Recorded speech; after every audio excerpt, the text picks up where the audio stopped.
Gràcies, senyor president. Senyories, el grup parlamentari Compromís presenta avui una sèrie de propostes de resolució que no sé si als senyories li pareixeran adequades o no per a un debat de política general, tenint en compte els arguments que ha donat avui la bancada popular sobre el que entenc que és bo o no portar a debat. I comencem, per exemple, parlant de treball, d'un treball concret, d'una empresa concreta que li diuen Alcoa a Alacant. Els que viuen a Alacant o els entorns de les comarques d'Alacant segur que coneixen aquesta empresa. Ha sigut una empresa molt important, una empresa pionera, una empresa industrial de les poques que queden a la ciutat d'Alacant i que ara es veu amenaçada per la venda que vol fer la multinacional que la gestiona. Però pot llevar-se per davant a 348 treballadors i treballadores i a les seues respectives famílies. Què demanen els treballadors i treballadores de nosaltres avui ací? Que el govern valencià i el govern estatal puguen mediar en esta venda per a que es mantinguen els treballs. Ja veig que s'han quedat serios. S'han quedat serios perquè, efectivament, no sé si algú ha pensat que votar en contra d'això pot ser els assenyale i molt sobre com volen vostès eixir de la crisi. El que se puga mediar sobre una venda per a que es puguen mantindre aquests llocs de treball tan importants com una ciutat d'Alacant que està veient-se tan afectada per els índexs d'atur, i de fet les últimes dades així ho demostren, doncs per a nosaltres és el que toca en les propostes de resolució del debat de política general. No volem a un govern que se dediqui a una altra cosa diferent que a parlar de les persones, que tenen nom propi. I aquestes 348 persones avui se mereixen un espai en les Corts Valencianes per a parlar d'elles i trobar el recolzament unànim d'aquesta cambra. Però parlar d'Alacant també és parlar del malnom d'Alacant.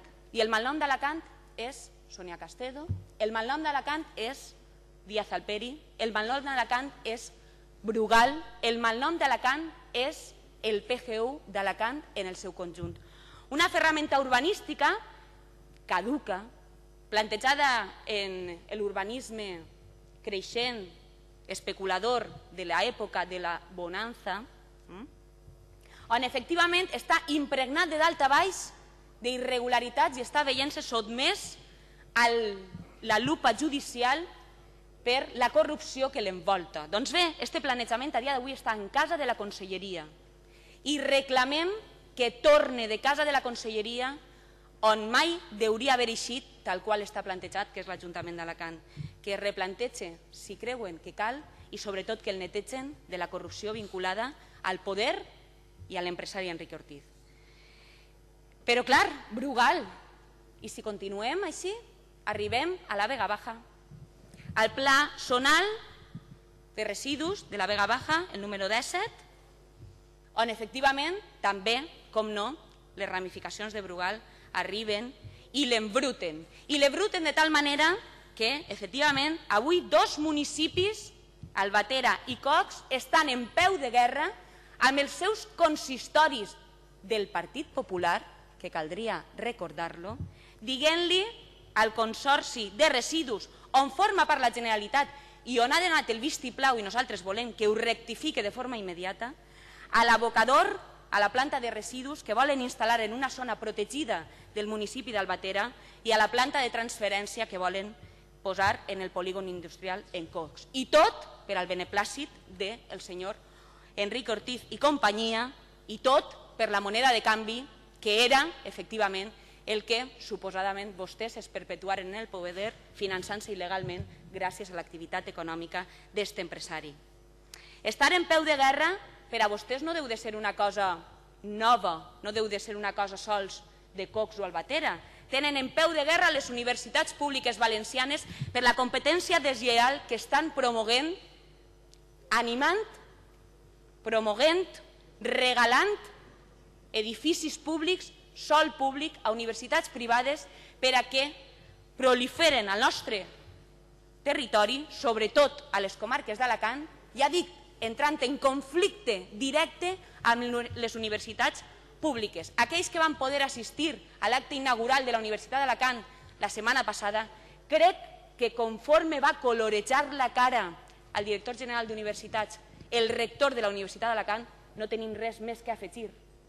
De fet, no podrem dir res millor que el que allí va dir davant de tots els que estàvem en aquella aula magna. Però l'educació no sols s'ataca a les universitats públiques. De fet, si sols fora a les universitats públiques, algun ingenu pensaria que és una cosa quasi casual. No, és una cosa premeditada, orquestada per a denigrar tota la nostra educació pública, i així ho pateixen les comarques d'Alacant d'una manera molt clara. Efectivament, vostès les inversions en centres educatius se'ls han oblidat. Les promeses, les iniciades, les reformes que estaven plantejades i fins i tot pressupostades. Han passat completament d'elles, han trencat aquests acords que tenien en les comunitats educatives i ara resulta que promouen una figura que és la figura del centre d'iniciativa social, efectivament, per a afavorir de nou la privatització dels centres. Nosaltres reclamem que el projecte de construcció del centre d'iniciativa social que tenen vostès a ells es retire. I per què? Perquè ja fa molts anys que la societat il·licitana reclama un institut en eixe barri i per tant vostès no poden argumentar que és perquè la demanda o la llibertat de centre ho requereix. Els pares i mares han parlat, opten per la pública i no per la privada. I així passa també en Alacant i passa en els centres de salut i ho reclamem en les nostres propostes de resolucions. Per no pagar, com tampoc paguen els centres, no paguen ni els ajuntaments. I no paguen els ajuntaments i resulta que els ajuntaments han de finançar-se amb entitats bancàries que els cobren uns interessos per les seues demores, que són interessos que haurà d'assumir la Generalitat per la seva irresponsabilitat. Això és el que és de justícia i és el que reclamem en les nostres propostes de resolució.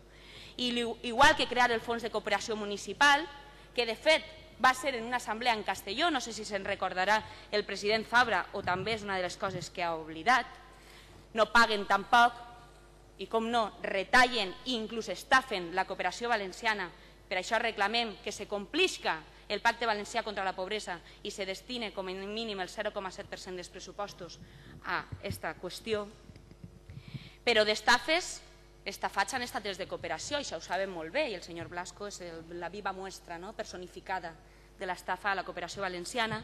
D'estafes també en sabem moltes, de fet, estem investigant així en les Corts una, la de la CAM, però aquestes estafes bancàries se poden dur per davant l'obra social de les caixes d'estalvi, que són una peça molt important en el nostre territori i que nosaltres reclamem avui que se sume el Partit Popular a la demanda de la continuïtat de l'obra social de les caixes d'estalvi valencianes per a que siga una qüestió que no es quede en la hemeroteca i en la memòria col·lectiva i que sigui una realitat que perdure.